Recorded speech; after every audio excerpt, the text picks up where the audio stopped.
Hello everyone. Welcome to Kutti School. So today we are going to see about the chapter Sexual Reproduction in Flowering Plants. So in this chapter there are totally 5 topics. Okay. So the first topic is about flower. We'll be seeing the parts of flower generally.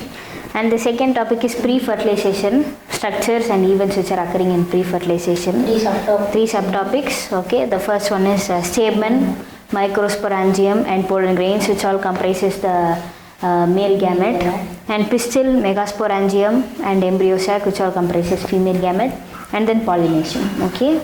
So the third topic is double fertilization, and the fourth one is post fertilization, structures and events occurring in the post. First we are going to see about pre-fertilization and about that in detail, and then double fertilization. Okay, general double fertilization, and after fertilization what happens and the structures and events we are going to see. So in that there are 3 subtopics. We are going to see about endosperm, embryo and seed. Okay. And then the 5th topic is apomixis and polyembryony. Okay. Okay. So now we are going to see about the first topic, okay, which is flower. So flower in angiosperm, it generally has a petal. We all know that it has petal, stigma, style and anther. Okay, so we'll be seeing in detail about these structures. Okay, and it will be having ovary, thalamus to which the sepals are connected. Okay, so generally the structures of parts of flower are described in the first topic. Okay, and in second topic, now we are going to the second topic, which is pre-fertilization. Okay, structures which are developed before fertilization. Okay. Structures and events. Okay, so in that we are first going to see about stamen, male reproductive organ, stamen, Microsporangium and pollen grains. So what are these we are going to see. Okay, so stamen is generally this structure. Okay. So this is known as stamen, which is present in many flowers, okay, with unisexual male gametes. So here this is known as male gamete in flowers. Okay, so this is the anther, filament. Anther and filament generally comprise the stamens. Okay, so here this anther, okay, it is bilobed. Bilobed means Bilobed, it has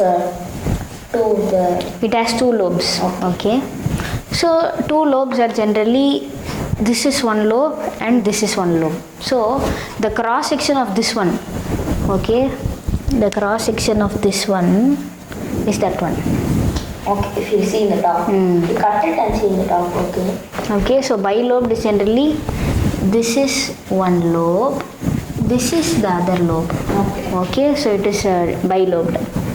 It is just having a partial cutting at the center, but the center is connected between the 2 lobes. Okay, so that is known as connective, which is connecting. And each lobe has each lobe is known as dithecous because it is having 2 theca in them.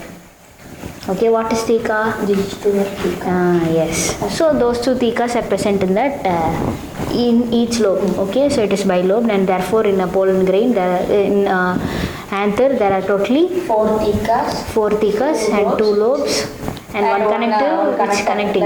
Okay. 2 lobes. So this one is connecting. Okay, and so now. So in a transverse section, the center part is known as a microsporangium.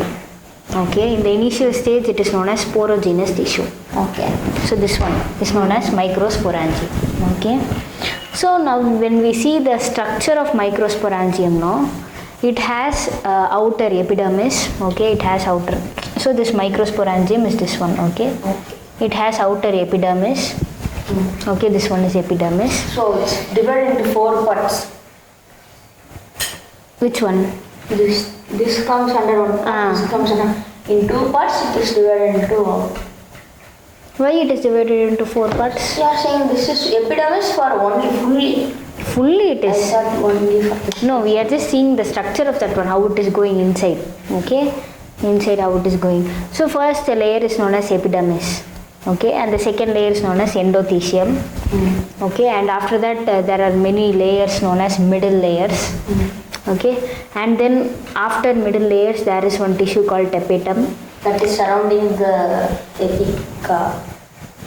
That is surrounding this microspore. That is for surrounding the central tissues. Okay, the central tissues which is known as microspore mother cells. Okay, microspore mother cells which is composed of microsporangium. Okay, so now the outer three layers, it forms their function is to protect the inner tissue, inner microspore mother cell. Okay, microsporangium. This total structure is known as microsporangium, and the central cells are known as microspore mother cell.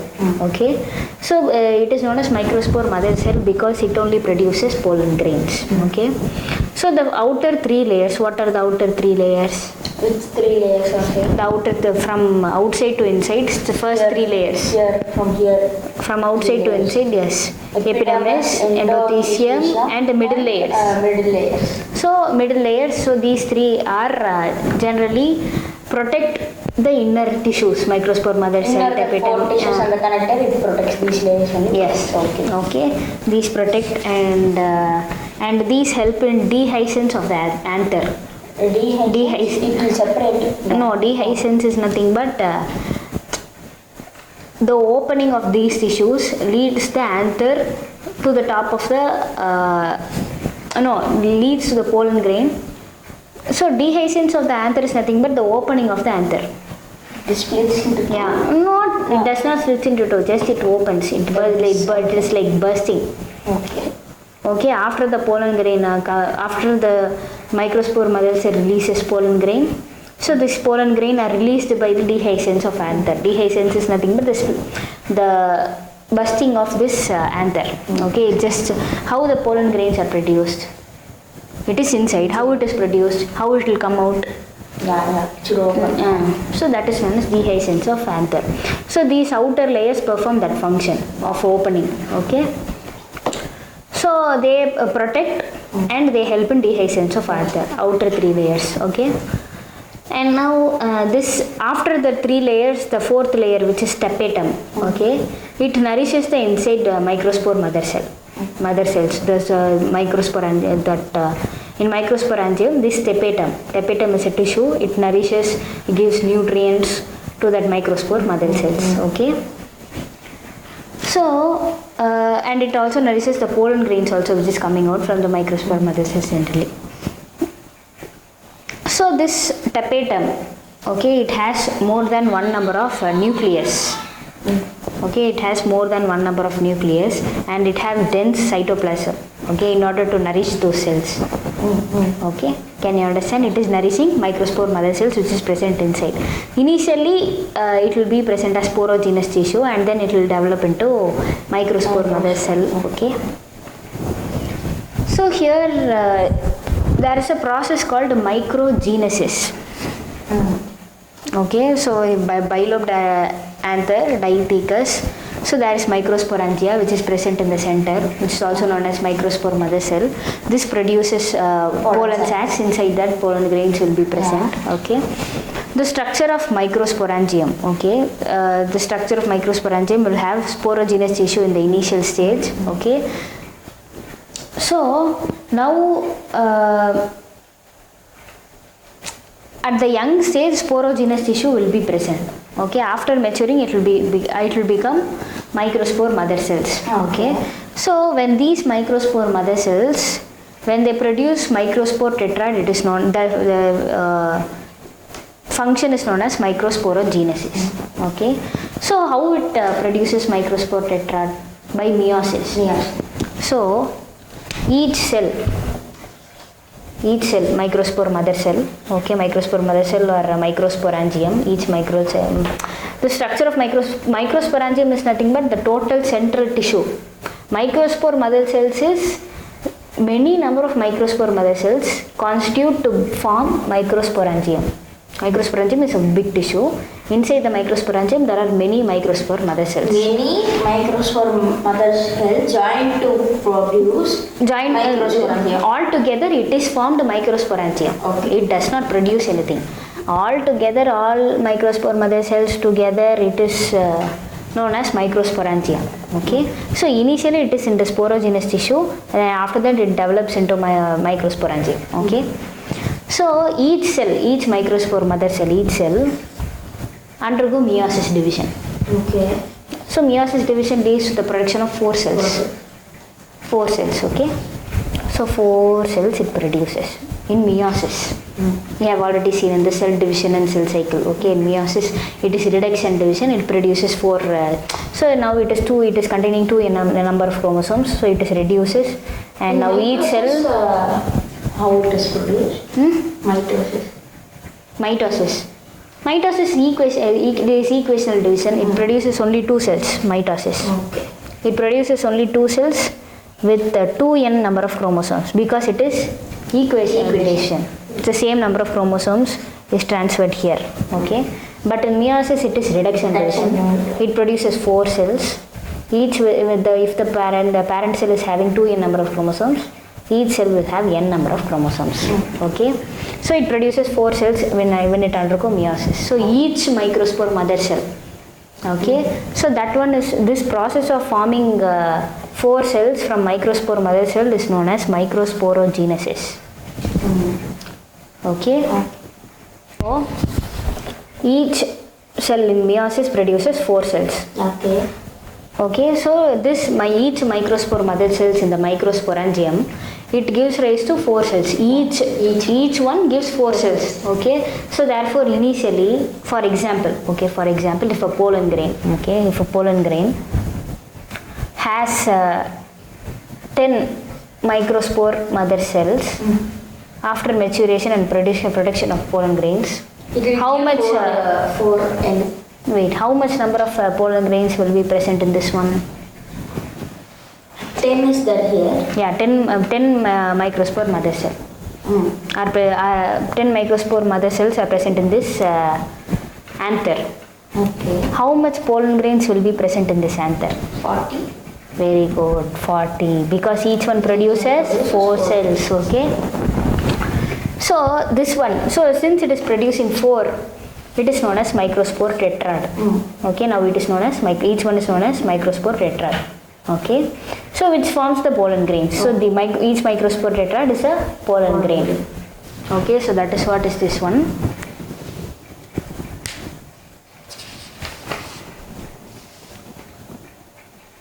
So this is known as the process Microsporangenesis.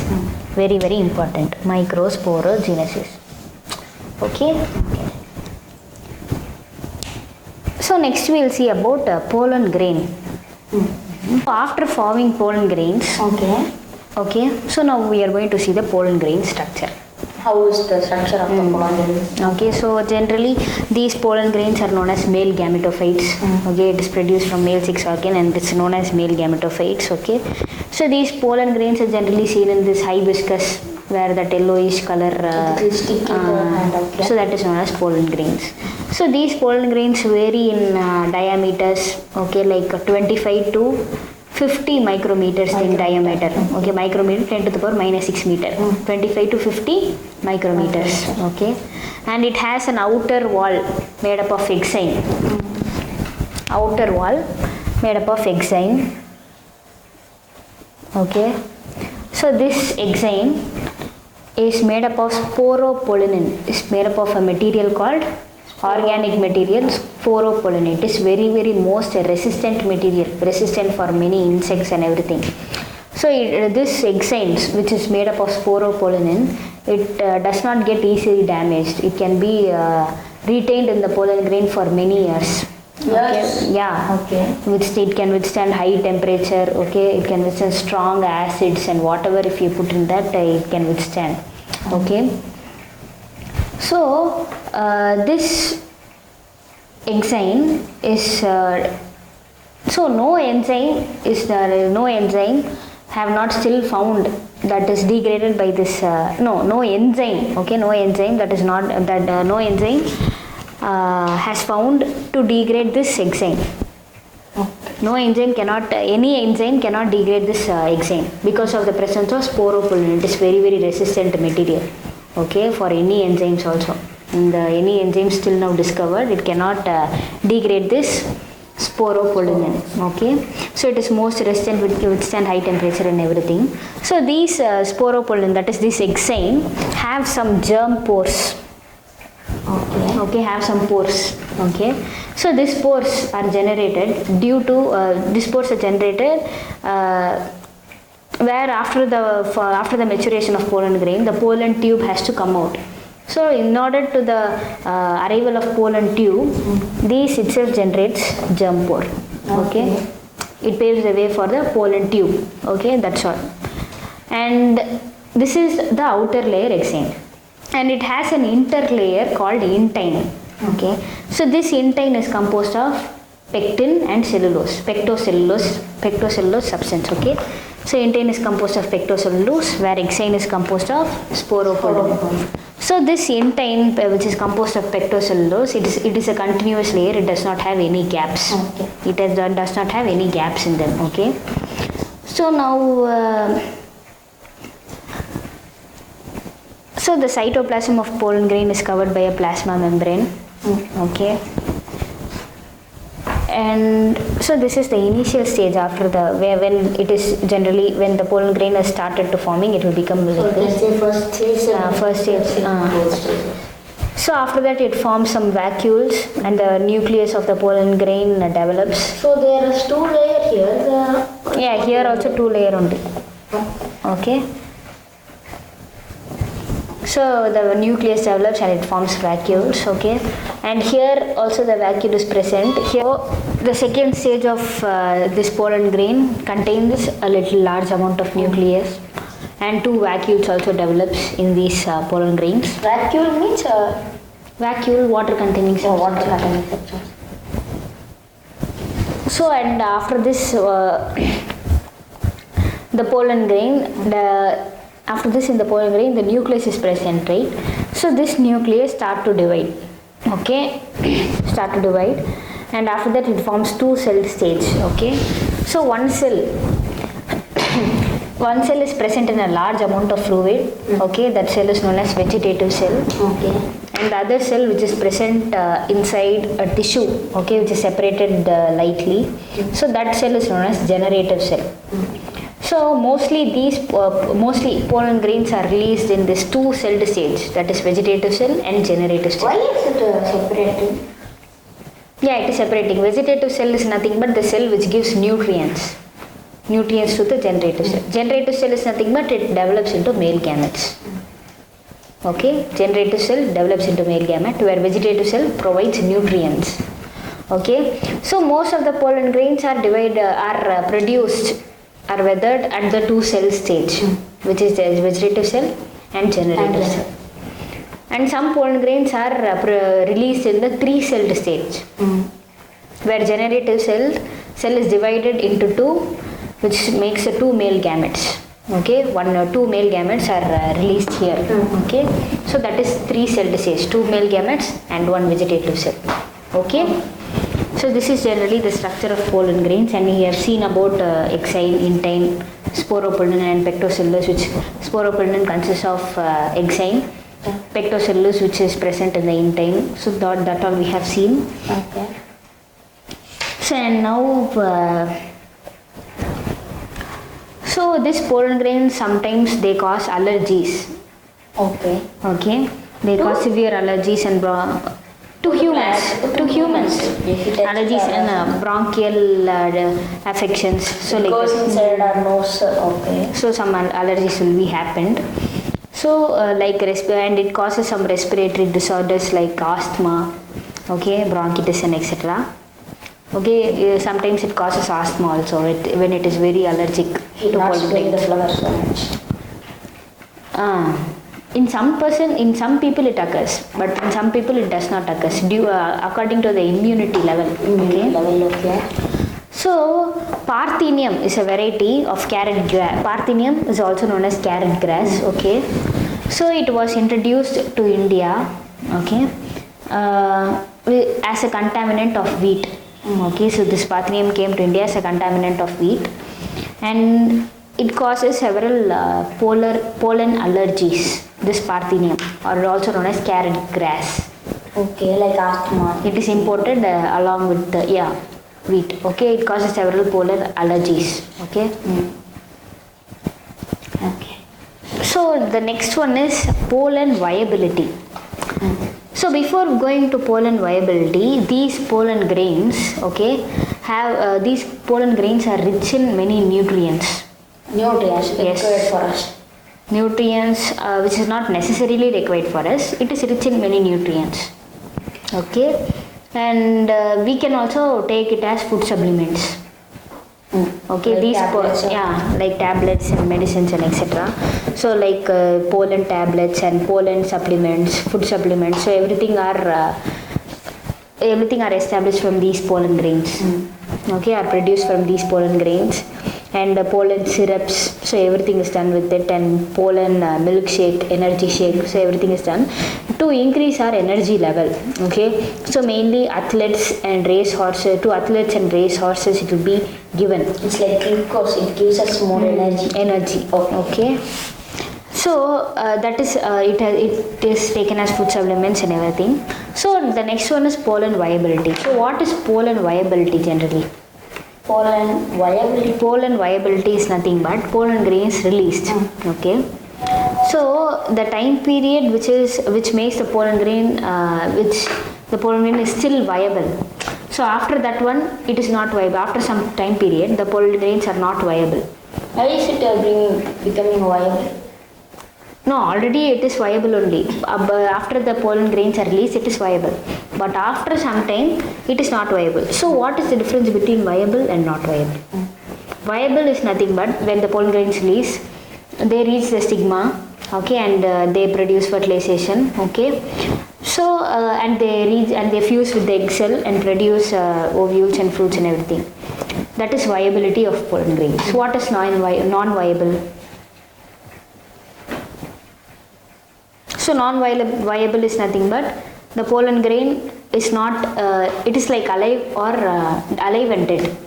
So pollen grain is dead. It cannot go into the stigma and go into the egg cell, and it cannot fuse. It will be like a very dry. The generative cell will be dead in case. Okay, so that is known as non-viable. Okay, so generally when the pollen grains are released, it will be viable.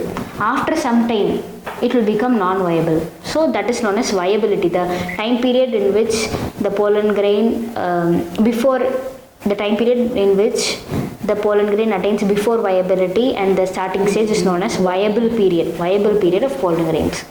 So this viable period vary in different plants. Okay, for example, in rice and wheat, the pollen grains are viable only for just 30 minutes. After that, it cannot fuse. Only for 30 minutes? Only for 30 minutes. Okay. Whereas in families like Rosaceae, Leguminaceae, Solanaceae, in families of the plants which are present in these family, the pollen grains are viable. What are the families? Rosaceae, Leguminaceae, Solanaceae. Okay, these are the families. Solanaceae. Okay. So these three the plants coming under these three families will be having pollen viability up to months, for many months. Okay, and to keep these pollen grains for years, to keep these pollen grains viable for years, it is stored in liquid nitrogen. At minus 196 degrees Celsius. Minus 196 degrees Celsius. 196. So in liquid nitrogen. It is stored in liquid nitrogen, so it can remain viable. It can remain its viability for many years. Okay, so that is about pollen grain. So now we have seen about stamen, Microsporangium, and pollen grains. Okay, so which is the male gametophyte. So next we will see about pistil, Microsporangium, and embryo sac.